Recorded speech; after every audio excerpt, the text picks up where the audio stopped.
व यूपी सहित अन्य राज्यों की भी सरकारें अपनी आर्थिक नीति, बजट व अर्थव्यवस्था आदि को लेकर जो बड़े बड़े दावे कर रही हैं, वे ज्यादातर हवाई न होकर काश जमीनी हकीकत में सही और वास्तविक होते तो वाकई भाजपा द्वारा अच्छे दिन लाने के इनके सुनहरे सुहावने व लुभावने वायदे की थोड़ी अच्छी बात होती।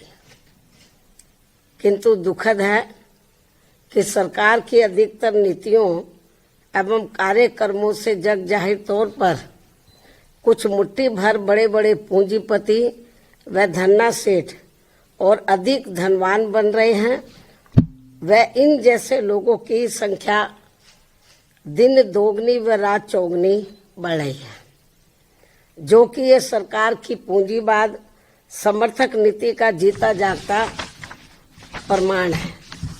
जबकि सरकारों का सही व संवैधानिक दायित्व अमीरों को और अधिक अमीर बनाने की बजाय यहाँ के दलितों, आदिवासियों, पिछड़े वर्गों व अन्य मेहनतकश समाज से संबंधित रखने वाले करीब 125 करोड़ नागरिकों की गरीबी, बेरोजगारी व हर प्रकार के इनके पिछड़ेपन को दूर करना चाहिए, ताकि इन सबका थोड़ा भला होकर इनके त्रस्त जीवन में बहुअपेक्षित व बहुप्रतीक्षित सुधार लाने की संवैधानिक मंशा पूरी हो सके।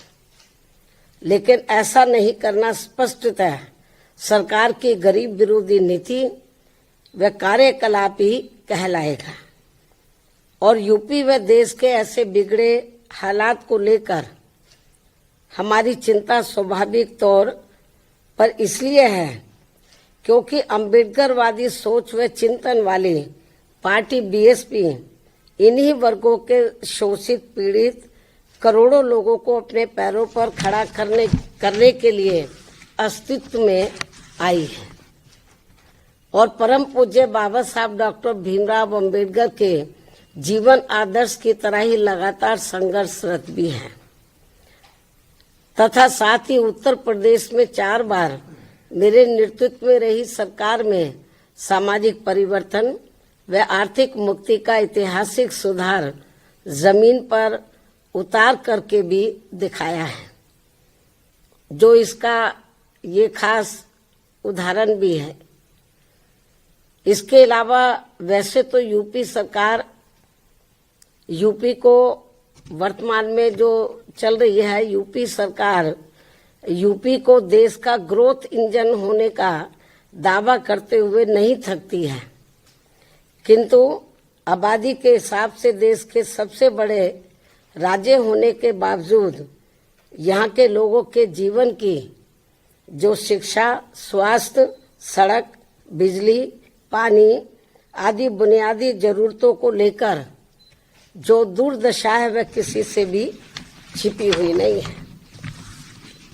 केंद्र की तरह यूपी सरकार के पास भी धन की कमी नहीं है, लेकिन इसका इस्तेमाल यहाँ के गरीब लोगों के हित कल्याण तथा इनके जीवन सुधार में पूरे सही से नहीं होना, ये काफी चिंताजनक बात है। ये कांग्रेसी कृत्य है, ये तो कभी कांग्रेस के जमाने में होता था। ये कांग्रेसी कृत्य है जिस नक्शे कदम पर अब भाजपा सरकारें भी चलती हुई नजर आ रही हैं। भाजपा व अन्य और जो रीजनल पार्टियों की सरकारें हैं वो भी चलती हुई नजर आ रही हैं, जो बड़े दुख की बात है। इतना ही नहीं बल्कि कांग्रेस व सपा सरकार की तरह ही भाजपा सरकार द्वारा भी बाबा साहब डॉक्टर भीमराव अंबेडकर समग्र विकास योजना आदि जैसी महत्वपूर्ण योजनाओं को निष्क्रिय बना देने के कारण हमने जो डॉक्टर भीमराव अंबेडकर समग्र विकास योजना यूपी में शुरू की थी, तो इसको कांग्रेस और सपा की सरकार की तरह ही भाजपा सरकार द्वारा भी डॉक्टर अंबेडकर समग्र विकास, ग्राम विकास योजना आदि जैसी महत्वपूर्ण योजनाओं को निष्क्रिय बना देने के कारण अब गरीब ग्रामीण परिवारों का अपेक्षित समग्र विकास प्रभावित है। जबकि बीएसपी की सरकार ने इस योजना को भरपूर धन देकर गांवों को 17 बुनियादी सुविधाओं से जोड़कर यहाँ लोगों के जीवन में काफी सुधार लाया था। ये बात सर्वविदित है। लेकिन अब आम चर्चा के मुताबिक अधिकांश सरकारों पर लोगों को बसाने से ज्यादा लोगों के घर उजाड़ने के ज्यादा आरोप हर जगह लग रहे हैं। ये भी आम चर्चा है। इसके साथ ही मध्य प्रदेश भाजपा सरकार के वरिष्ठ मंत्री द्वारा विभिन्न सरकारी कल्याणकारी योजनाओं के लाभार्थियों को भिखारियों की फौज बताने से इन करोड़ गरीब अपेक्षितों के प्रति इनकी हीन, संकीर्ण एवं जातिवादी सोच ज्यादा प्रदर्शित होती है, जो ये गंभीर विषय भी है। क्योंकि सरकार द्वारा पहले अपनी गलत नीतियों में, कार्यकलापों आदि से इन नागरिकों को महंगाई, गरीबी, बेरोजगारी, अशिक्षा, पिछड़ापन आदि की गुलाम व लाचार जिंदगी में बांधना और फिर सरकारी योजनाओं के तहत इन्हें कुछ राहत देकर अपमानित करना, ये अति शर्मनाक है। मतलब मामूली सा राहत देकर।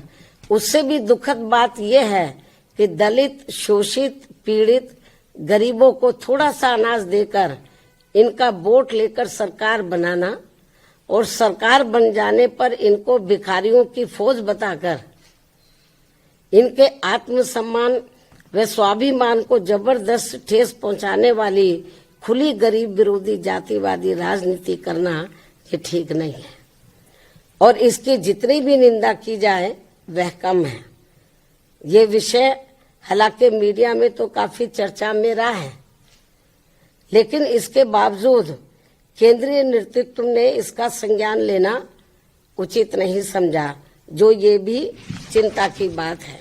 इसके साथ ही यूपी ही नहीं बल्कि पूरे देश में भाजपा सरकारों द्वारा कानून व सरकारी मशीनरी का दुरुपयोग करके धर्म विशेष के नागरिकों व उनके धार्मिक स्थलों आदि को जो टारगेट किया जा रहा है, वह संविधान की मान मर्यादा व उसके धर्म निरपेक्षता के मूल सिद्धांत के विरुद्ध वास्तव में देश के विकास को बाधित करने वाला कदम है।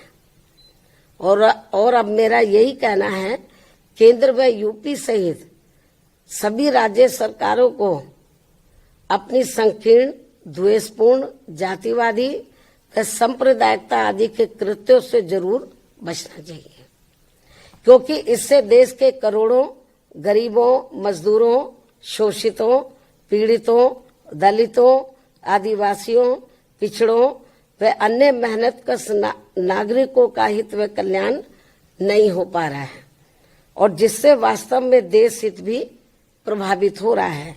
ऐसे में सरकारों की नियत, नीति व अमल में भी सर्वजन हिताय व सर्वजन सुखाय जैसा सही संवैधानिक जनहितैषी बदलाव होना जरूरी है।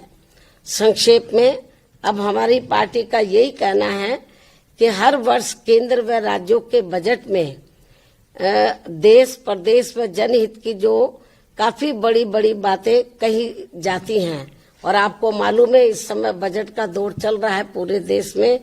राज्यों की सरकारें अपना बजट रख रही हैं, केंद्र की सरकार ने भी बजट रखा, चर्चा भी अब इस पर होगी।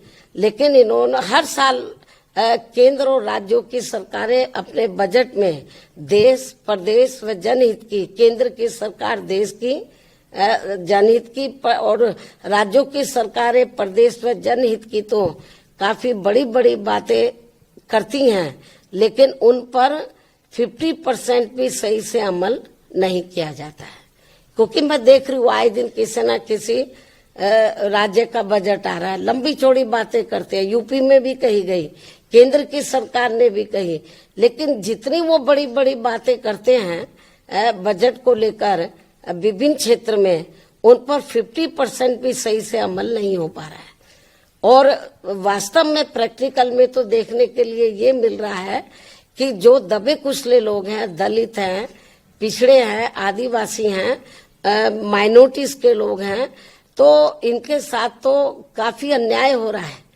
तो इनके हित के लिए, इनके डेवलपमेंट के लिए, इनके मद में जो पैसा बजट में रखा जाता है कि इतना पैसा हम इनको दे रहे हैं इनके डेवलपमेंट के लिए, लेकिन वो पूरा पैसा उनके डेवलपमेंट में नहीं लगता। और हमें तो ये भी जानकारी मिलती है कि अंत में उनका काफी पैसा दूसरे मद पर खर्च कर दिया जाता है। और इसको लेकर हमारी पार्टी ने पार्लियामेंट के अंदर भी आवाज उठाई थी। जब मैं मेंबर पार्लियामेंट थी, मैंने भी इस मुद्दे को काफी गर्मजोशी के साथ उठाया था। केंद्र की सरकार का ध्यान हमने इस ओर आकर्षित किया था और हमने प्रमाण दिए थे केंद्र की सरकार को, लेकिन फिर भी इस ओर ध्यान नहीं दिया गया। तो इनके लिए, इनका वोट हासिल करने के लिए जो वीकर सेक्शन के लोग हैं, जो गरीब लोग हैं, अन्य मेहनत कश लोग हैं, इनके डेवलपमेंट के लिए बातें तो बड़ी बड़ी कही जाती है बजट में। इस बार भी काफी लंबी चौड़ी बातें कही हैं, लेकिन वो पैसा भी पूरा इन पर खर्च नहीं होता है। और आखिर में चुपके से, बहुत ही सावधानी पूर्वक, मतलब चुपके से, मालूम भी किसी को ना पड़े, दूसरे मद में पैसा ट्रांसफर कर दिया जाता है। तो ये हाल है बजट का। इसलिए ये जो बजट में खास तौर से हर साल जो बड़ी बड़ी बातें कही जा रही हैं, अब भी कही जा रही हैं, तो मेरे ख्याल उसका फायदा जो जरूरतमंद लोगों को जितना होना चाहिए वो नहीं हो रहा है।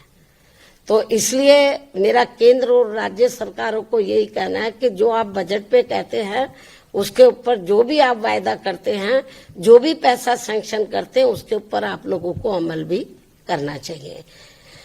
मुझे पूरी उम्मीद है कि ये लोग जरूर मेरी इस बात की तरफ ध्यान देंगे। अब मैं अपनी बात यही समाप्त करती हूँ। धन्यवाद। जय भीम व जय भारत।